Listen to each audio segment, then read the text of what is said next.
मैं हूं आलिया, आप देख रहे हैं ब्रेकिंग बैरियर्स। आज हमारे साथ प्रोग्राम में पहली मर्तबा शरीक हो रहे हैं पाकिस्तान के सीनियर जर्नलिस्ट हैं, पॉलिटिकल एनालिस्ट हैं, कॉलमनिस्ट हैं, राइटर हैं और इसके अलावा institute for democracy and advocacy के डायरेक्टर भी हैं, जनाब सलमान आबिद साहब। सलमान आबिद साहब, thank you so much for joining my show sir. Very much Alia, मेरे लिए भी ये फर्स्ट टाइम आपके साथ पार्टिसिपेट करने का मौका है and thank you very much. Salman साहब, सर इंडिया और पाकिस्तान के जो रिलेशंस हैं उस पर हम जरा थोड़ी सी नजर डाले लेते हैं। इसकी वजह ये कि एक तो ये कि अभी हमारी एक कौमी सलामती पॉलिसी आई जिसमें हमने देखा कि जनाब ये कहा गया कि अब लड़ाई झगड़ा खत्म, बड़े अच्छे ताल्लुकात होंगे, ट्रेड भी होगी, सब कुछ होगा, 100 साल तक कोई जंग नहीं, इस तरह की सारी खबरें हम बात भी करते रहे, उस पर करते रहे। लेकिन इसके बावजूद दोनों तरफ से जो है कुछ ऐसे बयानात आते रहते हैं। अब जैसे कि चले इसी से स्टार्ट कर लेते हैं कि भारत की तरफ से हम देख रहे थे मिनिस्टर है वहां के नितिन पटेल, उन्होंने कहा जी ये जो कश्मीर की बात की कि इसको तो हम जो है वो 2024 तक अपने साथ में ला लें। आप क्या समझते हैं कि क्या ये वे फॉरवर्ड है, कैसे हम आगे बढ़ सकते हैं और क्या इस तरह की चीजों से हम पीछे हट सकते हैं? देखिए जी, देखिए आलिया, पहली बात तो हमें ये समझना होगा कि इंडिया और पाकिस्तान के दरमियान अगर ताल्लुकात बेहतर होंगे तो ये सिर्फ दो मुल्कों के दरमियान ताल्लुकात की बेहतरी का मसला नहीं है, बल्कि खित्ते की मजमूई सूरत हाल के कॉन्टेक्स्ट में एक बड़ा पॉजिटिव सिग्नल होगा। और देखिए बात यह है कि दुश्मनियों को लंबे अरसे तक पालना और बदमजगी को और बदइतमादी को पालना ये कोई अच्छा साइन नहीं है। इसलिए मैं तो बुनियादी तौर पे एक वे फॉरवर्ड के कॉन्टेक्स्ट में ये कहता हूं कि इंडिया और पाकिस्तान के दरमियान ताल्लुकात बेहतर होने चाहिए।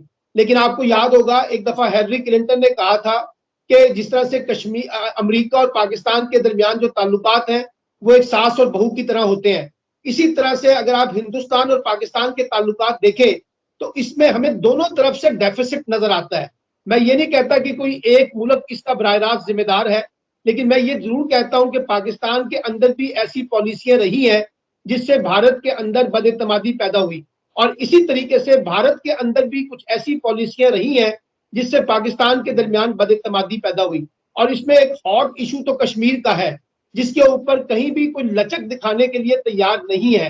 हालांकि आपको याद होगा नवाज शरीफ साहब ने 1990 में थर्ड ऑप्शन का नारा भी लगाया था, लेकिन उसके बावजूद चीजें आगे नहीं बढ़ी।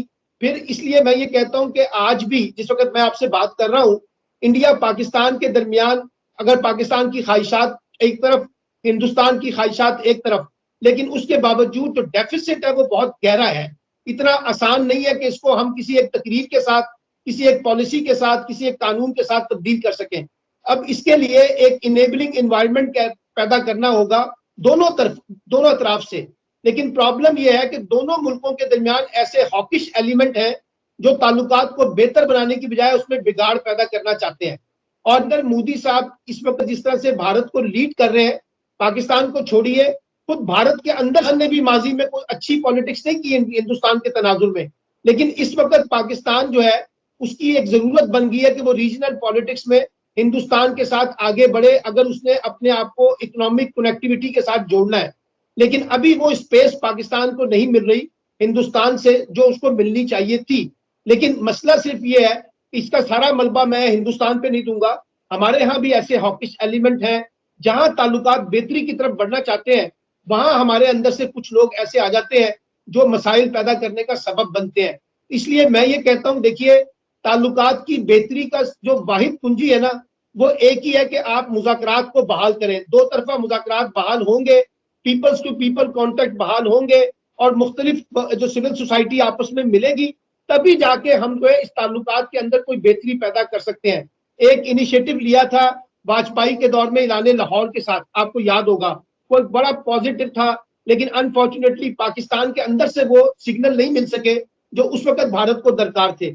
लेकिन उसके बाद जो प्राइम मिनिस्टर इमरान खान आए तो उन्होंने कहा कि वो 3 बातें करना चाहते की थी। एक ये कि नंबर 1, अगर आप 1 कदम चलेंगे तो मैं 2 कदम चलूंगा, और फिर ये कहा कि हमें माजी से निकलकर आगे की तरफ देखना है। और अब इस वक्त जो नेशनल सिक्योरिटी पॉलिसी जिसका आपने जिक्र किया है, उसके अंदर ये सारा नेशनल नैरेटिव के तौर पर चीजें बिल्ड की हैं, लेकिन अनफॉर्चुनेटली इस वक्त जो ताल्लुकात हैं उसके अंदर काफी मसाइल है, इतना आसान नहीं है। और इसीलिए मैं समझता हूं हिंदुस्तान और पाकिस्तान के दरमियान अगर ताल्लुकात बेहतर होंगे तो इसमें कुछ और ममालिक को अपना रोल प्ले करना पड़ेगा एज मॉडरेटर, चाहे उसमें अमेरिका रोल प्ले करे, चाहे चाइना करे, चाहे बरतानिया करे, कोई तीसरा फरीक आएगा तो ये दो लोग आपस में बैठ के कोई बातचीत कर सकते हैं। अदरवाइज इस वक्त जो इन्वायरमेंट है वो बातचीत का नहीं है। अब मैं इस ब्लेम गेम में नहीं पढ़ना चाहता कि कौन कितना कसूरवार है, लेकिन एक बात तो हमें समझ आ रही है कि हिंदुस्तान फिलहाल समझता है कि बातचीत जो है वो पाकिस्तान के मफाद में है, इसलिए वो ये रास्ता देने की कोशिश नहीं कर रहा। सलमान साहब, आपकी बातों से कुछ सवाल मेरे पास उभरे हैं, मेरे दिमाग में आए हैं, जो मैं आपसे करना चाहूंगी। कुछ थोड़ी सी डिसएग्रीमेंट भी करूंगी, किसी बात पे हो सकता है, किसी बात पे जो है मैं आपके साथ अग्री भी कर रही हूँ। एक तो ये बात कि ये जो बात आपने कही कि देखिए इमरान खान साहब ने जो है वो कहा कि वे फॉरवर्ड और हम तो जो है वो दोस्ती वगैरह सब कुछ, लेकिन हमने ये देखा कि जब तिजारत की बात हुई तो उसके बाद एक पॉइंट वो आया कि जिस पर काबीना ये फैसला कर रही थी कि ट्रेड स्टार्ट करने लगी, और फिर एकदम से सुबह पता चला कि वो फैसला तब्दील हो गया, कोई तिजारत नहीं होगी हमारी तरफ से, और आपने मुद्दा उठा के बीच में कश्मीर का रख दिया। बात ये है सर कि उस तरफ से वीट के सिलसिले में, गंदुम के सिलसिले में पेशकदमी हुई, उन्होंने कहा हम गंदुम भेजते हैं, और उसके बाद उसके लिए भी हमारी तरफ से डिनाई हो गया, कोई सूरत हाल नहीं बन पाई, कोई कंडीशन जो भी थी हमारी तरफ से, बट ठीक है, उन्होंने ईरान को इस्तेमाल कर लिया। कोई इंसान, कोई मुल्क, कोई रुका तो नहीं रहता कुछ करने से। वे फॉरवर्ड तो हर एक के पास होता है, हमारे पास सिर्फ नहीं, मुझे तो ऐसे ही लगता होता। तो मुझे ये बताइएगा कि क्या क्या मसला है कि हम ट्रेड क्यों नहीं शुरू कर पाए, फैसला करते करते क्यों रुक गए? इसलिए कि आगे इलेक्शन है, और आप जानते हैं कि पाकिस्तान में इलेक्शन में तो सबसे बड़ा जो स्लोगन इस्तेमाल होता है वो भारत का होता है। देखिए, आपने ये बात बिल्कुल दुरुस्त की है। आपको याद होगा जिस वक्त कैबिनेट ने भारत के साथ तिजारत की बात शुरू की, तो यहाँ पाकिस्तान मुस्लिम लीग नून ने, फजलुर रहमान साहब ने और जरदारी साहब ने ये इल्जाम लगाया हुकूमत पे कि इन्होंने कश्मीर का सौदा कर लिया है, और कश्मीर का सौदा करने के बाद अब तिजारत जो है वो ओपन की जा रही है।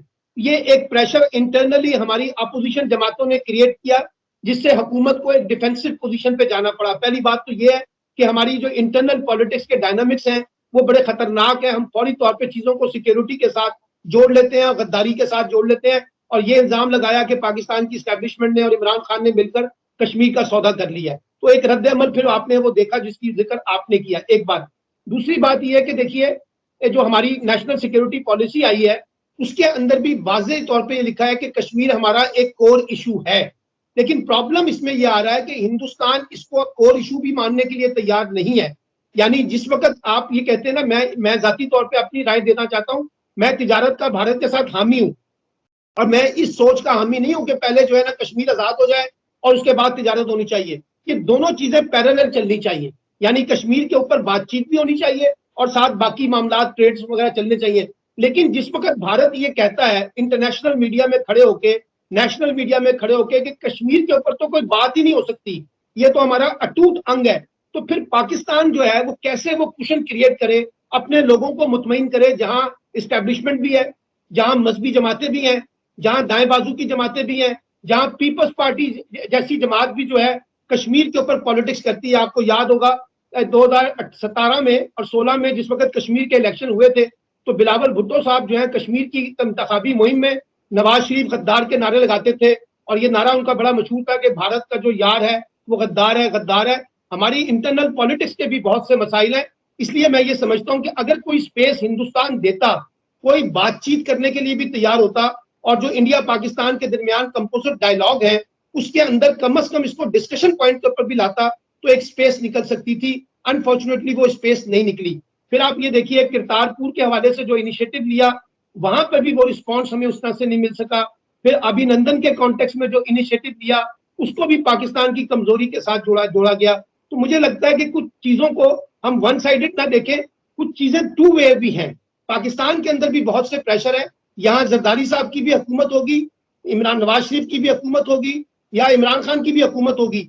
अपोजिशन जो है ना वो इसके ऊपर पॉलिटिक्स करती है, और फिर एस्टेब्लिशमेंट के अपने मफादात भी उसके साथ जुड़े हुए होते हैं चीजों के साथ। तो ये प्रेशर तो इमरान खान की हुकूमत पे आया, लेकिन सवाल ये है कि जब प्राइम मिनिस्टर इमरान खान साहब ने खत लिखा था नरेंद्र मोदी को दो तरफा डायलॉग के हवाले से, और कहा कि हमें आगे मिलकर बढ़ना चाहिए, तो उस इनिशिएटिव का भी फायदा जो है ना हिंदुस्तान ने नहीं उठाया, बल्कि ये कहा कि डायलॉग अब नहीं हो सकता और पाकिस्तान अपने मफाद में इन चीजों को लेकर चल रहा है, पहले दहशतगर्दी खत्म करें। अच्छा, दहशतगर्दी जो है वो भी दो तरफा मसला है। देखिए अब इस वक्त आप अगर संजीदगी से देखें तो पाकिस्तान के अंदर भी बहुत कुछ हो रहा है और हिंदुस्तान के अंदर भी बहुत सी ऐसी कार्रवाइयां हो रही हैं जो दहशतगर्दी के जुमरे में जाती हैं।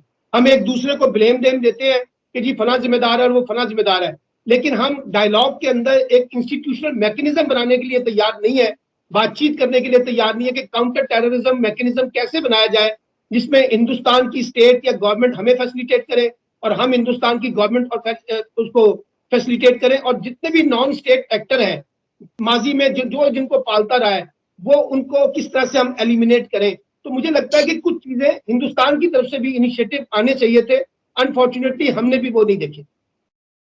सलमान साहब, मुझे ऐसा लगता है जैसे आपने एक बात ये की कि पाकिस्तान की जो इंटरनल पॉलिटिक्स है उसमें जो अपोजिशन है वो बहुत प्रेशराइज करती है और ये सब हमेशा से चलता आ रहा है कि जब भी कोई ऐसी बात होती है, कोई भी हुकूमत हो, वो इस हवाले से कोई इनिशिएटिव लेने की कोशिश करे तो अपोजिशन उसके सामने खड़ी हो जाती है और फिर ऐसे नारे लगते हैं कि मजबूर होके।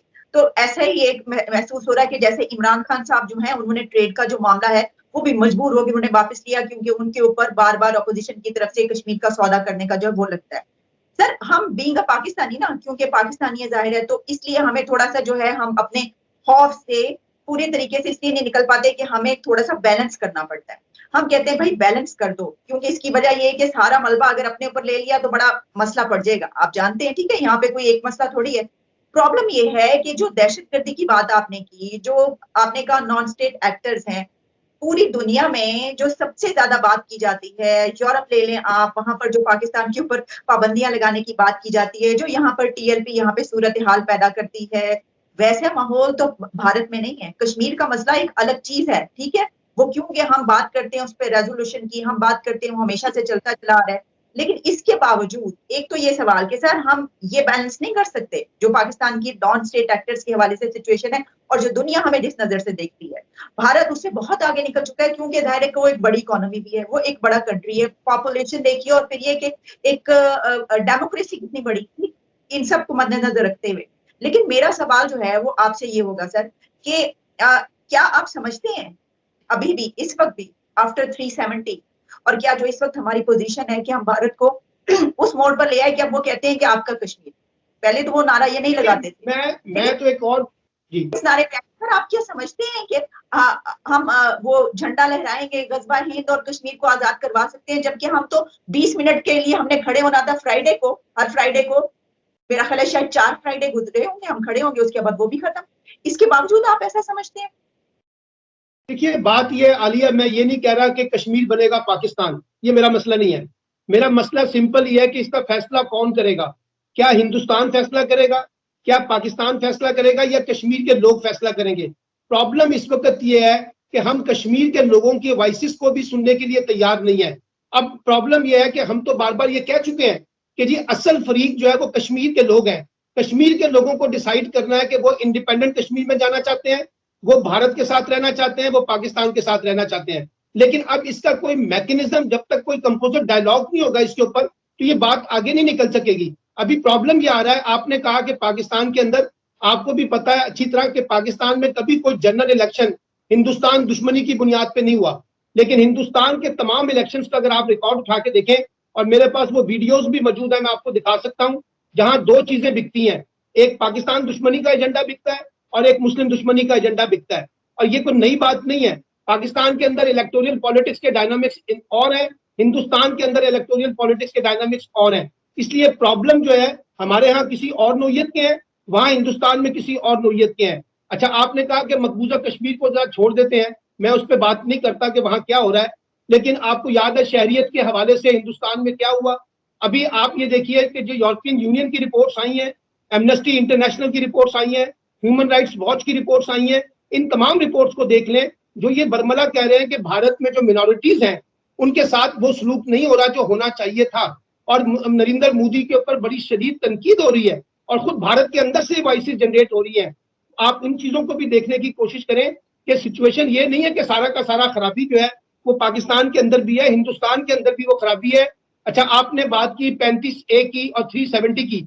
अब आप देखिए जो दिल्ली सरकार के साथ जुड़े हुए थे, महबूबा मुफ्ती, उमर अब्दुल्ला, फारूक अब्दुल्ला, वहां के जो मेयर थे श्रीनगर के, आज ये सारे लोग क्यों इस वक्त मोदी की पॉलिसी के खिलाफ खड़े हुए हैं?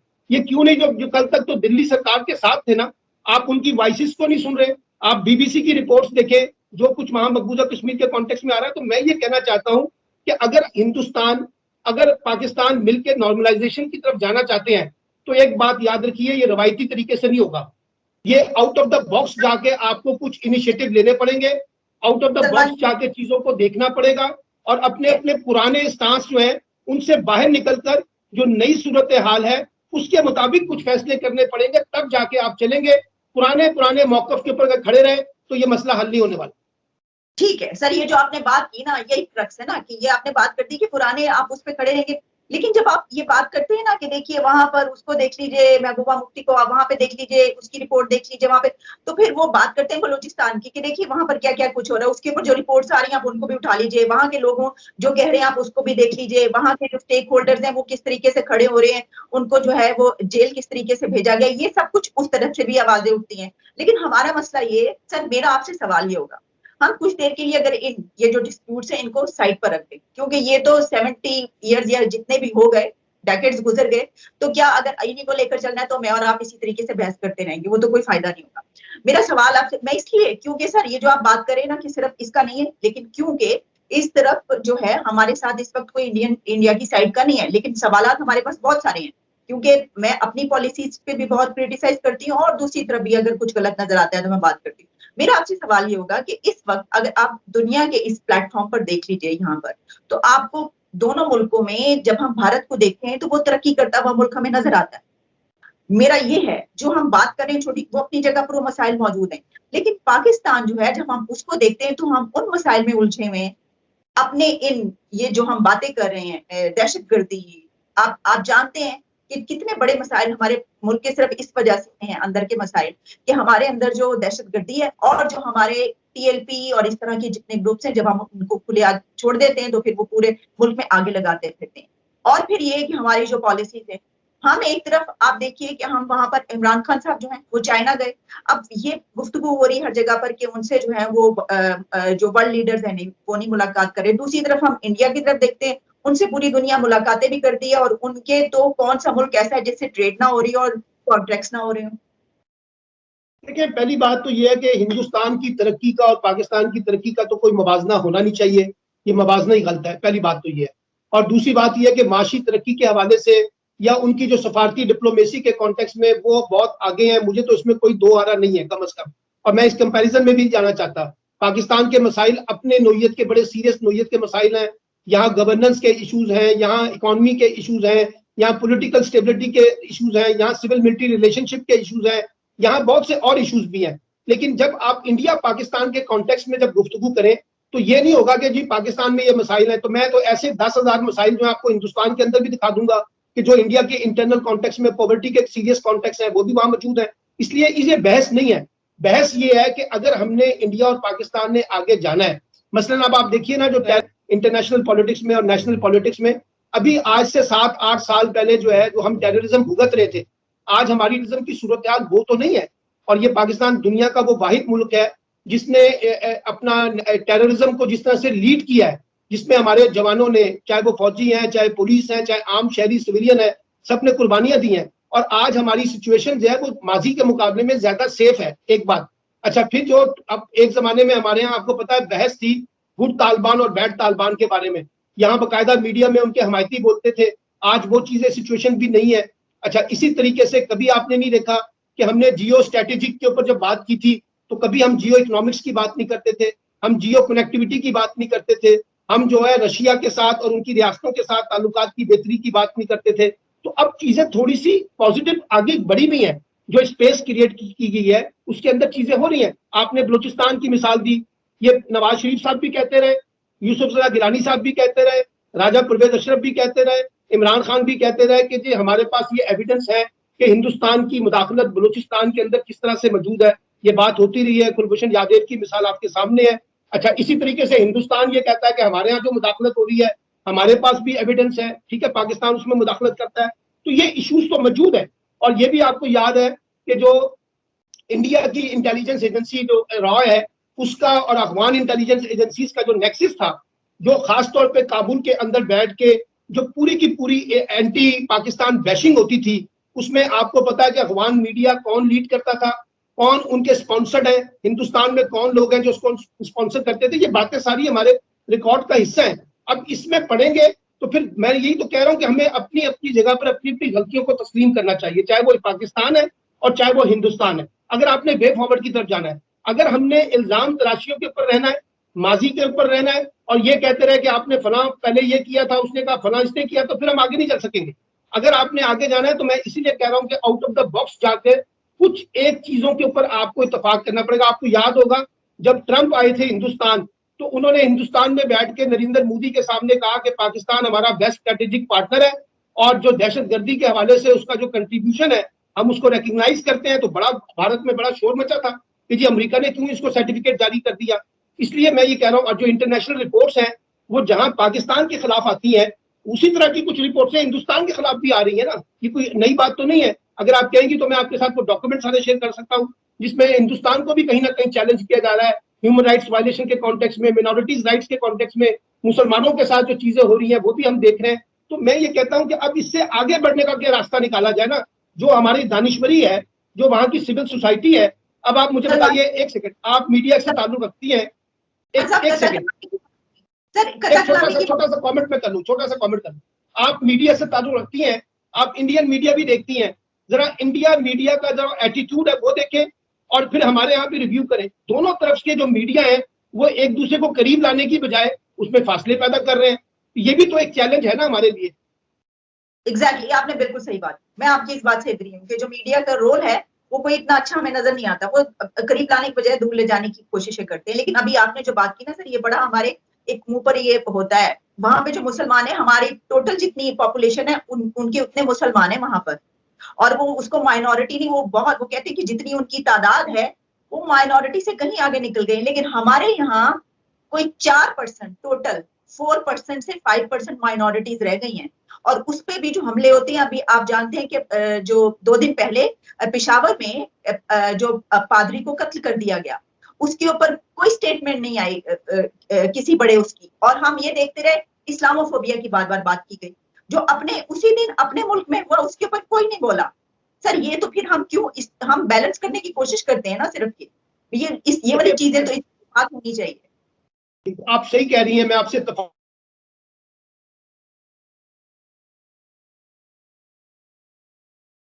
जी सलमान साहब, आपको आवाज आ रही है? तो कई हवालों से चैलेंजेस का सामना करना पड़ता है, लेकिन सवाल यह है कि पाकिस्तान के अंदर अब जो आप देखिए, कौमी असम्बली में मिनॉरिटीज के रिप्रेजेंटेटिव मौजूद है, सूबाई असम्बली में मिनॉरिटीज के रिप्रेजेंटेटिव मौजूद है, सेनेट के अंदर मिनॉरिटीज के रिप्रेजेंटेटिव मौजूद है।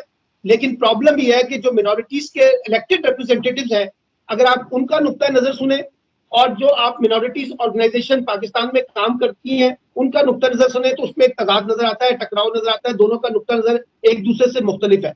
लेकिन उसके बावजूद मैं ये बात से आपसे इत्तफाक करते हुए कह रहा हूं कि पाकिस्तान में मिनॉरिटीज को कई हवालों से मुख्तलिफ किस्म के मसाइल का सामना है और पाकिस्तान की रियासत को इसके ऊपर बड़े संजीदगी से सोचना पड़ेगा।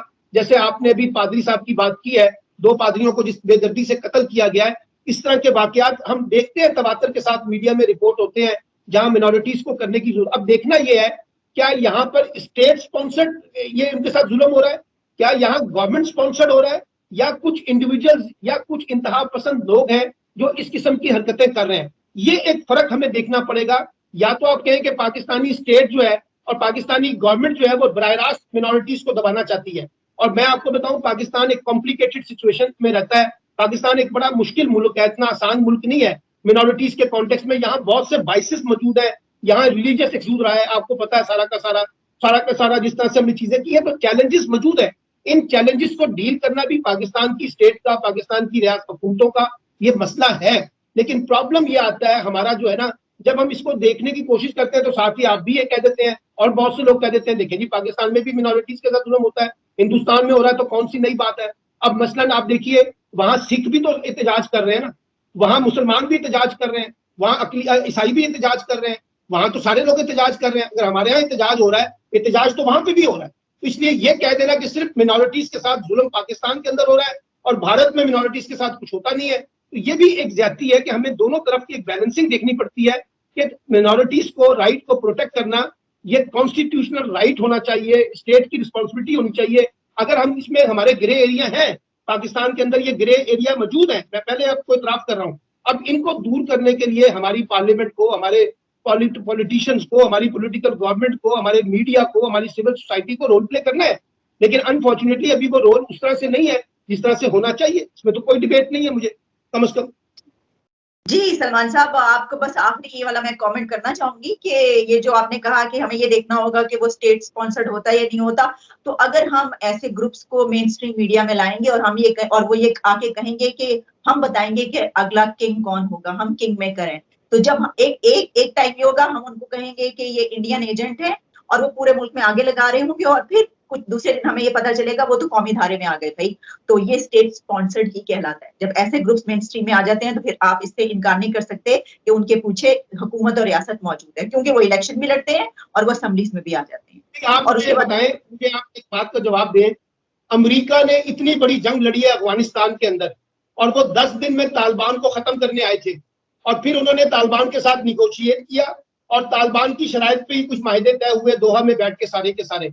देखिए, अल्टीमेट जो नतीजा होता है वो आप जंगों के बाद किसी मुज़ाकरात की तरफ ही जाते हैं। अब आपके पास क्या ऑप्शन है, या तो वो मेन स्ट्रीम धारे में शामिल हो जाए या उनके खिलाफ फिर ताकत का, रियासत का एक्शन हो। मिसाल के तौर पे अभी टीटीपी का इशू चल रहा है पाकिस्तान में। टीटीपी के बारे में पहले ये फैसला हुआ कि हमने इनको ताकत के साथ कुचलना है। उसमें अफगान गवर्नमेंट ने एक फैसिलिटेट का रोल प्ले किया और उन्होंने कहा नहीं जी, इनके साथ बातचीत होनी चाहिए। हमने कहा अच्छा ठीक है, हम बातचीत करने के लिए तैयार है, अगर वो स्टेट के सामने अपने आप को सरेंडर करने के लिए तैयार है। अच्छा, जो शराइत टीटीपी ने रखी वो पाकिस्तान के लिए काबिल कबूल नहीं थी, तो इसलिए जो भी बातचीत चल रही थी वो खत्म हो गई। अब वो इस वक्त उनके साथ मुकाबला चल रहा है, ये चलेंगी। इसलिए मैं ये कह रहा हूं कि जब तक कोई भी ग्रुप, चाहे वो सियासी हो, चाहे वो आपका रिलीजियस ग्रुप हो, अगर वो स्टेट की रिट को चैलेंज करेंगे तो फिर मुकाबला होगा। अगर वो स्टेट के साथ सरेंडर करके खुद को विड्रॉल करना पसंद करेंगे और मेन स्ट्रीम में आना चाहेंगे, तो हमारे पास और क्या ऑप्शन है, मुझे बताइए। मैंने आपको अमेरिका की मिसाल बता दी है, और मुल्कों की मिसालें मौजूद है जहां ये सब चीजें हम देख सकते हैं कि फाइनली आपको हमें सिर्फ ये देखना होता है कि निगोशिएशन के अंदर स्टेट अपनी कमजोरी दिखाते हैं और स्टेट अपनी ताकत दिखाती है। ये फर्क होता है जिसको हमें निगोशिएशन के अंदर देखना होता है कि कौन कितना बालादस्त होकर मामलात को तय कर रहा है। तो ये चीजें चलेंगी हमारे यहाँ। मैंने आपको कहा ये कॉन्ट्रडिक्शंस मौजूद है पाकिस्तानी रियासत के अंदर भी, और इन्हीं तंजीमों के बारे में आपको पता है अभी टीएलपी के बारे में भी हमारे यहाँ कितनी उलझाव है ज़हनी तौर पे। कुछ लोग उनके बारे में कुछ और कहते हैं, और वो स्टेट्स के अंदर भी लोग शामिल हैं, मुख्तलिफ जमातों के अंदर लोग शामिल हैं, हमारी सियासी जमातों के अंदर भी दोहरे मेयारात हैं, दोहरे मामलात हैं। हमारे मीडिया के अंदर भी देखिए माशाल्लाह बड़े बड़े एंकर्स जो हैं वो उन टीएलपी के बारे में किस किस्म की गुफ्तगू, उनकी पजीराई करते रहे। तो ऐसे तजाद के अंदर जब हम आगे चलेंगे तो ये कोई जादुई अमल नहीं है कि हम बटन दबाएंगे तो मसले हल हो जाएंगे। आप स्टेट्स के नैरेटिव को रीबिल्ड करें और उसके मुताबिक फिर अपनी पॉलिसीज को और इम्प्लीमेंटेशन को लें, और जहां जहां ग्रे एरिया है उनको कबूल करें कि ये हमारे ग्रे एरिया है और ये हमारी माजी की गलतियां हैं, हम इनको सपोर्ट करते रहे। अब इनके खिलाफ एक्शन होना चाहिए। मुझे इसके अलावा कोई और ऑप्शन नजर नहीं आता। लेकिन मैं आपकी एक और आखिरी बात ये कहना चाहता हूँ, इंडिया और पाकिस्तान अगर ये दोनों मुमालिक आगे बढ़ना चाहते हैं तो मैं फिर ये कहूंगा कि एक दूसरे के साथ डायलॉग का प्रोसेस स्टार्ट करेंगे।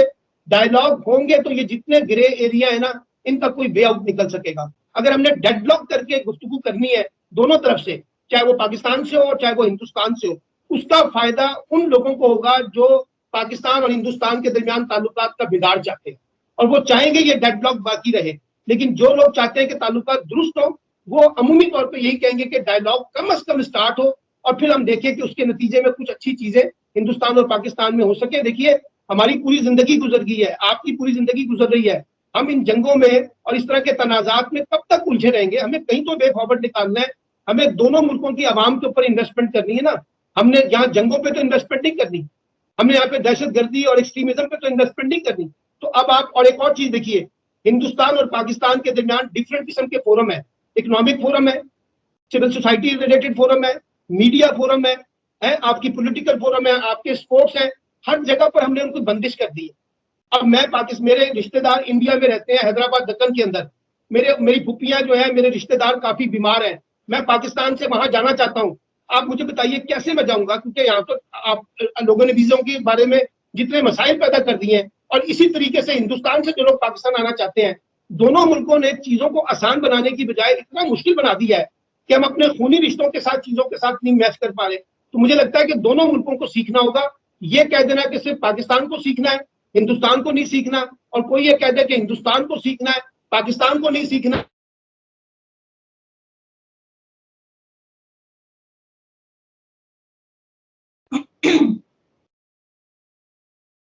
जी सलमान साहब, ठीक आपकी बात जो है वो हम तक पहुंच गई। बिल्कुल आपने सही कहा कि वे फॉरवर्ड तो हमें बहरहाल निकालना होगा अगर हमने आगे बढ़ना है।